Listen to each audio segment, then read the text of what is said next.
안녕하세요. 앙드레 지드의 좁은 문입니다.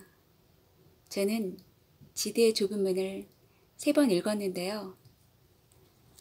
지드의 이 작품은 읽는 내내 영상을 보는 듯한 착각이 들 정도로 치밀하게 묘사하는 능력이 뛰어나 읽을 때마다 빠져들게 되는 작품입니다. 주인공 알리사와 제롬 내면의 감정 기복까지 세부적으로 치밀하게 묘사하므로 감정이입되어 주인공과 동화되어가며 읽을 수 있어 좋았습니다. 좁은 문에 대한 해석과 비평은 다양합니다. 그러나 최종 해석은 독자의 몫이죠. 책의 내용과 감동은 결국 독자의 머리와 가슴 속에 영원히 남게 되는 것이니까요. 내용을 보면 부도덕한 삶을 산 엄마 때문에 청소년기를 불행하게 보낸 주인공 알리사는 자신 또한 그런 삶으로 자신에게나 그 어느 누구에게 상처 주는 삶을 살고 싶지 않았습니다. 그리고 여동생 줄리에트 또한 제롬을 사랑했으므로 언니로서 제롬을 선택할 수 없었던 이유이기도 했습니다. 어떻게 보면 삶은 참 복잡하고 미묘한 감정들로 얽혀 있습니다.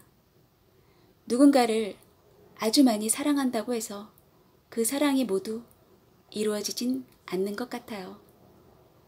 예기치 않은 환경과 감정들, 종교적인 문제, 그리고 여러 상황들로 인해 안타깝지만 알리사와 제롬의 사랑은 이루어지지 않았습니다.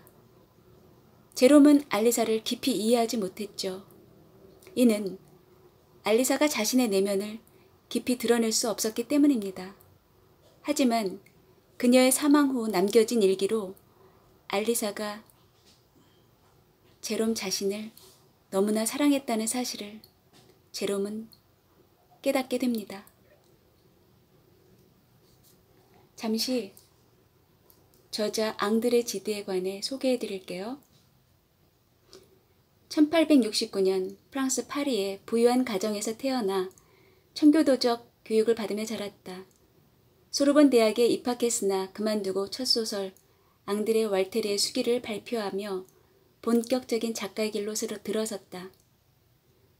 1893년 북아프리카 여행을 통해 본능과 열정적 삶에 새롭게 눈뜨고 이러한 변화를 토대로 팔리드, 지상의 양식, 좁은 문 등을 출간하는 한편 문예지, 신, 프랑스 비평 창간에 관여하여 프랑스 문학의 새바람을 불러왔다는 평가를 받는다. 개인의 내면에서 정치 사회적 문제로 눈을 돌린 그는 프랑스의 식민 정치를 비판하는 콩고 기행과 새로운 정치 이념을 옹호하는 소련 기행 등 사회의 불안과 모순을 비판하는 글들을 발표해 현대 프랑스인들의 인식 구조에 지대한 영향을 끼쳤다. 1947년 노벨 문학상을 수상했으며 1951년 2월 파리에서 사망했다. 그럼 소설의 발단 부분을 읽어드리겠습니다. 나는 섬약한 체질이었다. 내가 지치지 않도록 늘 마음을 쓰시던 어머니와 미스 애시버튼의 성화에도 불구하고 내가 게을러지지 않은 것은 정말 공부에 대한 흥미가 있었기 때문이었다. 초여름 화창한 날씨가 시작되기 무섭게 두 분은 내가 도시를 떠날 때가 되었으며 도시에서는 내 얼굴이 파리해진다고 생각하시는 것이었다. 그래서 6월 중순이 되면 우리는 매해 여름 비콜랭 외삼촌이 우리를 맞아주시는 루아브르 근처의 퐁그스 마르로 떠났다. 그다지 크지도 않고 멋있지도 않으며 노르망디 지방의 다른 정원들과 별 차이 없는 정원을 가진 외삼촌 집은 흰색 3층 건물로서 18세기 많은 시골집들과 비슷하다. 동쪽으로는 커다란 창문이 20개가량 앞들을 향해 나 있고 뒤쪽으로도 그만큼의 창문이 나 있지만 양 옆에는 없다. 창문마다 작은 정사각형 유리가 끼워져 있는데 그중 몇 장은 갈아 끼운 지 얼마 안 되는 것이어서 녹색의 흐릿한 옛날 유리들 사이에서 너무 환하게 드러나 보인다. 어떤 유리창에는 집안 사람들이 거품이라고 부르는 흠집이 나 있는데 그것을 통해 보면 나무는 뒤틀려 보이고 그 앞을 지나가는 우체부에게는 갑자기 혹이 달리기도 한다. 직사각형의 정원은 담으로 둘러싸여 있다. 집 앞쪽은 꽤 넓고 그늘이 진 잔디밭으로 되어 있는데 모래와 자갈 깔린 작은 길이 그 잔디밭을 에워싸고 있다. 이쪽으로는 담이 낮아져서 정원을 둘러싸고 있는 농가의 마당이 보이는데 너도 밭나무를 심은 길이 이 지방 특유의 방식으로 농가 마당의 경계를 이룬다. 집 뒤편 서쪽으로는 정원이 훨씬 더 넓게 트여 있다. 꽃들이 만발한 길이 남쪽 과일나무 울타리로 된 담을 따라 나 있고 두꺼운 장막처럼 펼쳐진 포르투갈산 월계수들과 몇 그루 나무들이 바닷바람을 막아준다. 북쪽 담을 따라 나 있는 또 하나의 길은 나뭇가지들 아래로 사라진다. 내 외사촌 누이들은 그 길을 어두운 길이라 불렀고 저녁 어스름이 지면 좀처럼 그 길로 들어서려 하지 않았다.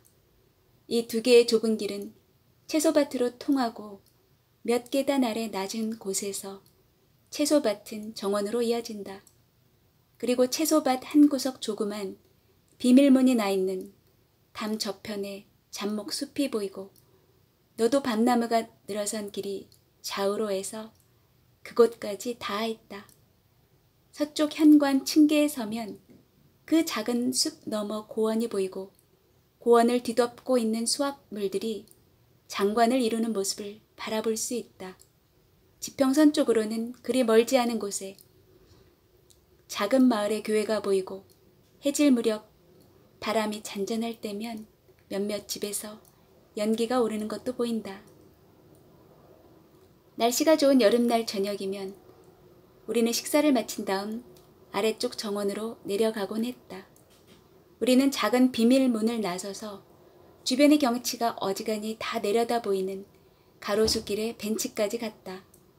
거기 폐광이 된 이회암 채굴터의 초가 지붕 가까이에 외삼촌과 어머니 그리고 미스 애시버튼이 앉았다. 우리는 맞은편 작은 골짜기는 안개에 잠겨 있고 멀리 보이는 숲 위에서 하늘은 금빛으로 물들어갔다.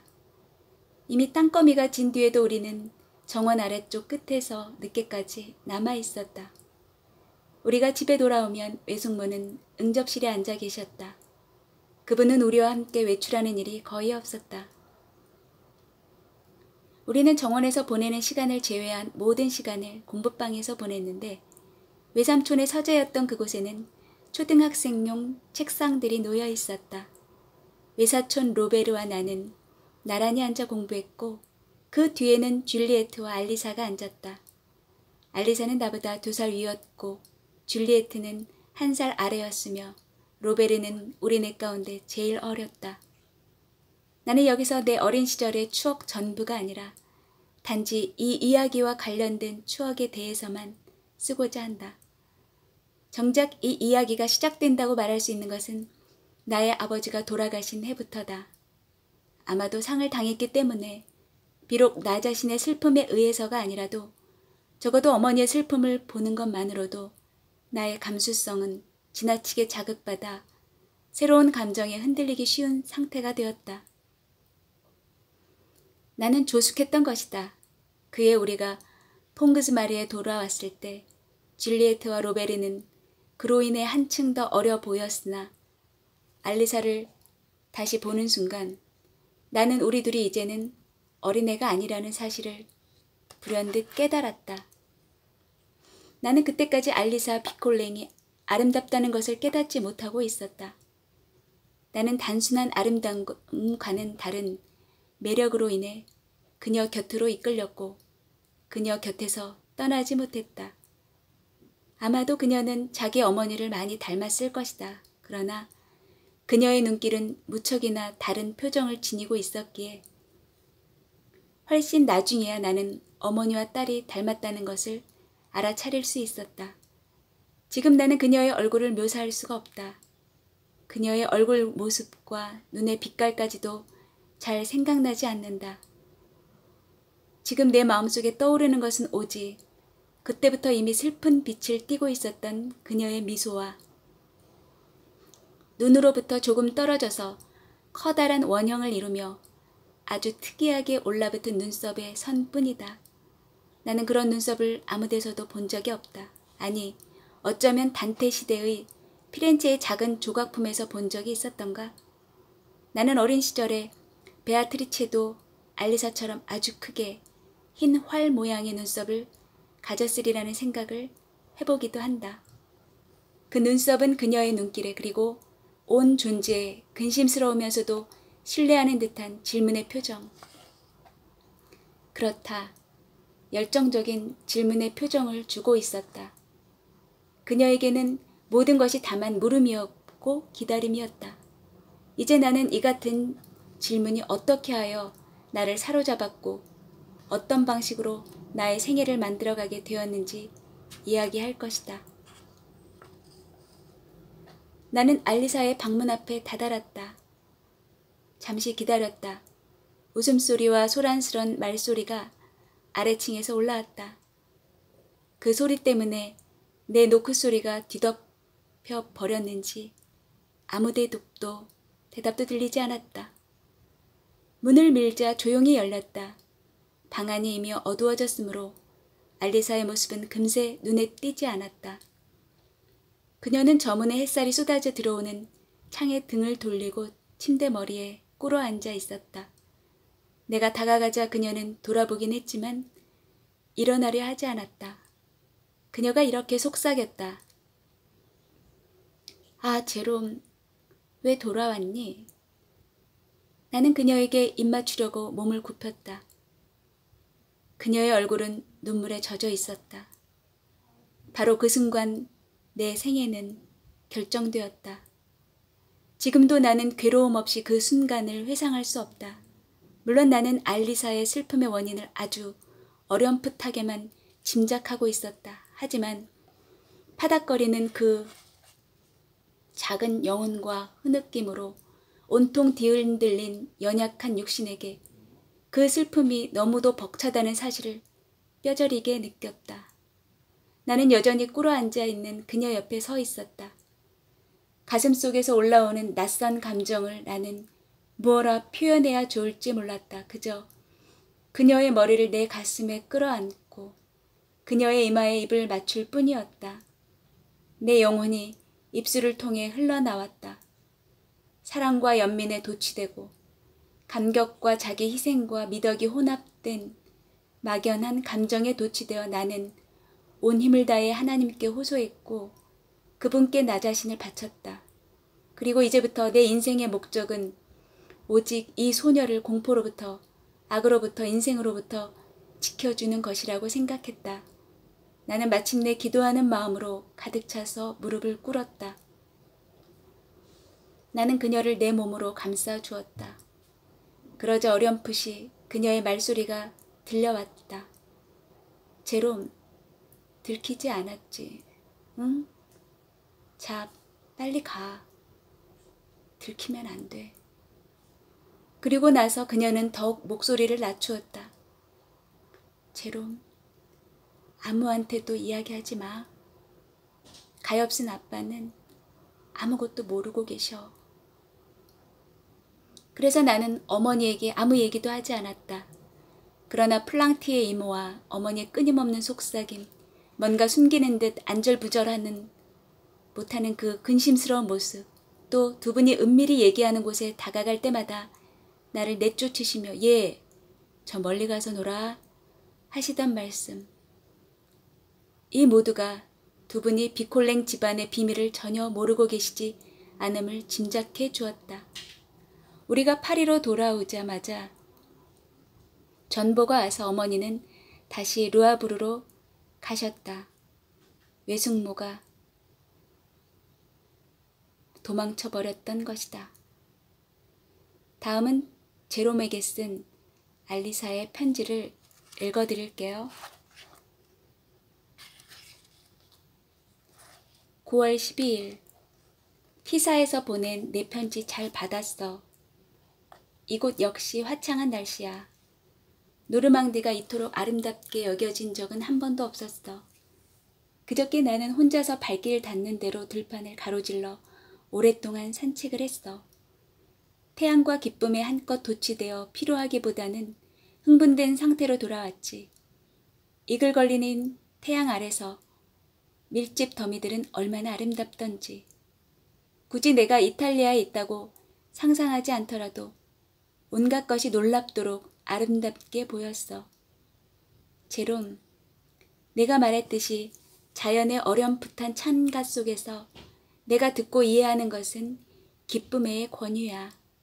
나는 모든 새소리에서 그 권유의 속삭임을 듣고 모든 꽃향기에서 그 권유의 냄새를 맡아 그리고 마침내 기도의 유일한 형식은 참이라는 것을 깨닫게 되었어.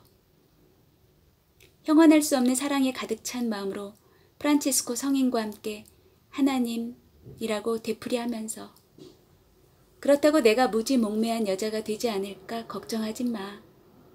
요즘 나는 책을 많이 읽었어. 며칠 동안 비가 온 덕분에 나는 찬미하는 마음을 책 속에 집어넣었다고나 할까?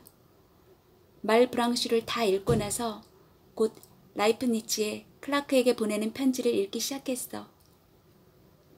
그리고는 한숨 돌리려고 셜리의 첸치를 읽었는데 별 재미는 없었어. 미모사도 읽었지. 어쩌면 내가 화를 낼지 모르지만 지난해 여름 우리가 함께 읽었던 키치의 4편의 송가를 위해서라면 나는 셜리와 바이런이 거의 모든 작품을 다 내주어도 좋을 것 같아. 마찬가지로 보들레르의 몇 편의 소네트를 위해서라면 나는 빅토르 위그의 모든 작품을 다 내줄 거야. 위대한 시인이란 말은 별 의미 없어. 중요한 것은 순수한 시인이 되는 거야. 오 제롬, 이 모든 것을 알게 해주고 이해시켜주고 사랑할 수 있게 해줘서 고마워. 아니야, 며칠 동안 만나는 즐거움을 위해 내 여행을 단축시키진 마. 진지하게 생각해보고 하는 말이지만 아직은 우리가 서로 만나지 않는 것이 좋아. 내 말을 믿어. 내가 곁에 있을지라도 이보다 더 너를 생각할 수는 없을 거야. 너를 힘들게 하고 싶진 않아. 하지만 난 지금은 내가 곁에 있는 것을 더 이상 바라지 않게 되었어. 솔직히 말할까? 만약 오늘 저녁에라도 내가 온다는 걸 알게 되면 나는 도망쳐 버릴 거야. 오, 이런 마음을 설명해 달라고 하지는 말아줘. 부탁이야. 끊임없이 너를 생각하고 있다는 것, 그리고 나 또한 이대로 행복하다는 것, 내가 알고 있는 건 그뿐이야. 이 부분도 알리사가 제롬에게 쓴 편지인데요. 편지를 쓰는 알리사의 마음이 공감되네요. 르와브르로 붙인 너의 마지막 편지는 우리가 떠난 직후에 도착했어. 그런데 어떤 연유로 여드레 뒤에야 내 손에 들어오게 되었는지 이해할 수 없구나. 한 주일 내내 나는 왠지 허전하고 무섭고 불안하고 위축된 마음이 들었어. 제롬, 나는 너와 함께 있을 때만 진실로 나 자신일 수 있고 나 이상일 수 있어. 줄리에트는 다시 건강해졌어. 우리는 하루하루 출산을 기다리고 있지만 별 걱정은 없을 거야. 오늘 아침 너에게 편지를 쓰는 걸 그 애도 알고 있어. 우리가 애굽 이브에 도착한 다음 날 그 애가 나에게 물었지. 제롬은 어떻게 지내? 여전히 편지와? 그래서 거짓말도 할 수 없고 해서 그렇다고 하자. 다음에 편지할 때는 그에게 말해줘. 하고는 잠시 망설이더니 아주 부드럽게 미소 지으며 내가 다 나았다고 말이야. 나는 늘 즐거운 듯한 그의 편지를 받을 때마다 그 애가 일부러 행복한 척 연극을 해보이는 게 아닌가. 그러다가 그의 자신도 그 연극에 속아 넘어간 게 아닌가 하고 좀 걱정이 되었어. 지금 그 애를 행복하게 해주는 것은 그 애가 꿈꾸던 것, 그리고 그 애의 행복을 좌우하는 듯이 보이던 것과는 너무나 달라. 아, 행복이라고 불리는 것은 어쩌면 이렇게도 영혼과 깊은 관계가 있는 것일까? 겉으로 보기에 행복을 이루는 것처럼 보이는 요소들은 어쩌면 이다지도 사소한 것일까? 내가 황야를 외롭게 산책하면서 얻게 된 많은 생각을 여기서 다 얘기하진 않겠어. 다만 그 산책을 하면서 나에게 가장 놀라웠던 것은 내 자신이 전보다 즐거움을 더 느끼지 못한다는 사실이야. 줄리에트가 행복하다는 것만으로도 내가 흐뭇해야 할 텐데 말이야. 왜 내 마음은 나 스스로는 물리칠 수 없는 이해 못할 우울에 굴복해버리는 것일까? 내가 느낄 수 있는, 아니 적어도 내가 확인할 수 있는 이 고장의 아름다움조차 무어라 설명할 수 없는 나의 슬픔을 더해주고 있을 뿐이야. 내가 이탈리아에서 편지를 보내왔던 그 무렵 나는 너를 통해 모든 것을 볼 수 있었어. 하지만 지금은 너 없이 바라보고 있는 모든 것을 너에게서 훔치고 있는 듯한 느낌이 들어. 결국 퐁그스 마르나 르아브르에서는 굳은 날에 대비해 견뎌내는 힘을 길러두었는데 여기서는 그 힘이 더 이상 통하지 않고 또 그 힘을 사용할 수도 없다는 걸 알게 되니까 불안해지는 거야. 이 고장과 이곳 사람들의 유쾌한 기질을 대하면 기분이 상해. 어쩌면 내가 슬프다고 하는 것은 단지 그들처럼 떠들썩하지 않은 것인지도 몰라. 틀림없이 이제까지 내 기쁨 속에는 어떤 오만함이 깃들어 있었던 것 같아. 왜냐하면 지금 이 낯선 유쾌한 기분에서 나는 뭔가 굴욕감 같은 것을 느끼고 있으니 말이야. 이곳에 온 뒤로는 기도도 제대로 드리지 못했어. 이제는 하나님께서도 전과 같은 자리에 계시지 않는다는 어린애 같은 생각이 들어. 잘 있어. 여기서 그만 끝내야겠어. 이런 모독적인 말과 나의 나약함, 나의 슬픔이 부끄럽고 또 그것을 고백하고 그 모든 얘기를 너에게 써보낸다는 것이 부끄러워. 아마 오늘 저녁 우체부가 가져가지 않는다면 내일이면 이 편지를 찢어버리고 말 거야. 다음은 제롬이 알리사에게 쓴 편지입니다. 알리사, 나를 불쌍히 여겨줘. 아니, 우리 두 사람을. 너의 편지는 너무도 내 마음을 아프게 했어. 내가 걱정하는 것을 그저 웃어 넘길 수만 있다면 얼마나 좋을까. 그래, 내가 편지에 쓴 모든 것을 나도 느끼고 있었어. 하지만 너에게 그런 말을 하기가 두려웠던 거야. 너는 한갓 상상에 지나지 않는 것에 소름 끼치는 현실성을 부여하고 그것이 너와 나 사이에서 실체감을 갖도록 했어. 만약 내가 전처럼 나를 사랑하지 않는다고 느낀다면 내 편지 전체가 부인하고 있는 그런 잔인한 가정을 떨쳐버리게 해줘. 그러고 보면 너의 일시적인 두려움쯤이야 무슨 상관이 있겠어. 알리사, 논리를 세워 이야기하려 하면 내 말은 금방 얼어붙고 말아. 단지 내 가슴 속 흐느낌 소리만 들릴 뿐이야. 능숙한 기교를 부리기에는 나는 너를 너무도 사랑해. 그리고 너를 사랑하면 할수록 점점 더 어떻게 말해야 할지 모르겠어. 머릿속 사랑이라니. 그 말에 대해 내가 무엇라 대답해야 하겠니? 내 온 영혼으로서 너를 사랑하고 있는데 어떻게 내 지성과 감성을 구분할 수 있겠니? 하지만 우리의 편지의 왕래가 너의 가혹한 비난의 원인이 될 바에야. 그리고 편지 왕래를 통해 우리가 한껏 고양되었다가 느닷없이 현실 속에 추락함으로써 그토록 혹독한 상처를 입을 바에야. 그리고 내가 나에게 편지를 쓴다 하더라도 이젠 다만 너 자신에게 쓰는 것뿐이라고 생각할 바에야. 그리고 이번 편지와 비슷한 또 다른 편지를 견뎌낼 힘이 내게 없을 바에야. 부디 우리 사이의 편지 왕래는 당분간 멈추기로 하자. 다음은 제롬과 알리사의 대화의 한 장면을 읽어드리겠습니다. 제롬이 알리사에게 청혼을 하지만 그녀가 거절하자 제롬이 우는 장면인데요. 너무나 슬픈 내용입니다. 매혹적인 바람이 흥겹게 불고 우리의 마음이 꽃처럼 피어나던 어느 날 아침 나는 그녀에게 말했다. 알리사, 이제 줄리에트가 행복하게 되었으니 우리도 이대로가 아니라. 나는 그녀를 바라보면서 천천히 말했다. 그런데 갑자기 그녀가 너무나도 이상하리만큼 창백해지는 바람에 나는 말을 마저 다 할 수 없었다. 그녀는 내 쪽으로 눈길을 돌리지도 않고 말하기 시작했다. 제롬, 네 곁에서 나는 인간으로서 행복할 수 있으리라고 생각한 것 이상으로 행복을 느끼고 있어. 하지만 내 말을 믿어줘.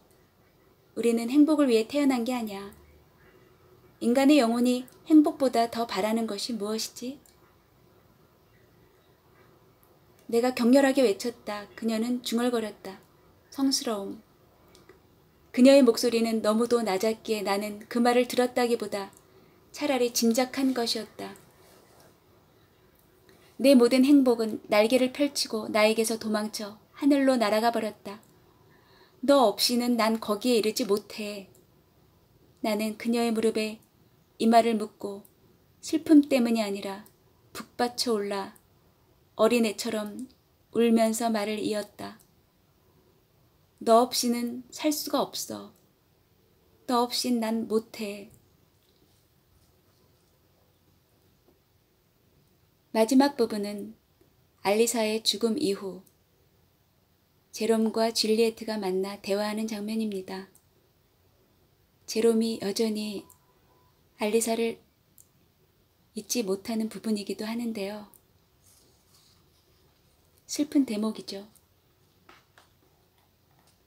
제롬 오빠는 참 좋은 아빠가 될 거야. 웃으려고 애를 쓰며 줄리에트가 말했다. 그래, 언제까지 결혼하지 않을 거야? 많은 것을 잊어버릴 때까지. 그러자 나는 줄리에트가 얼굴을 붉히는 것을 보았다. 어느 것을 곧 잊고 싶어? 잊고 싶은 게 있어? 있지. 언제까지나 잊고 싶지 않은 것. 이 대목에서 언제까지나 잊고 싶지 않은 것은 제롬이 너무나 사랑한 알리사를 말하는 것이죠.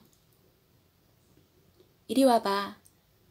그녀는 불쑥 이렇게 말하며 좀 더 작은 방으로 앞장서 들어갔다. 방 안은 이미 어두웠고 방의 문 하나는 그녀의 방으로, 다른 하나는 응접실로 나 있었다. 잠시라도 틈이 나면 난 이곳으로 숨어 들어와. 집안에서 제일 조용한 방이지. 여기 있으면 삶으로부터 피신해온 듯한 느낌이 들어. 이 작은 응접실 창문은 다른 방 창문들처럼 소란스러운 거리 쪽으로 나 있지 않고 나무들이 서 있는 앞마당 같은 곳으로 나 있었다. 같이 앉을까? 그녀는 안락의자에 주저앉으며 말했다.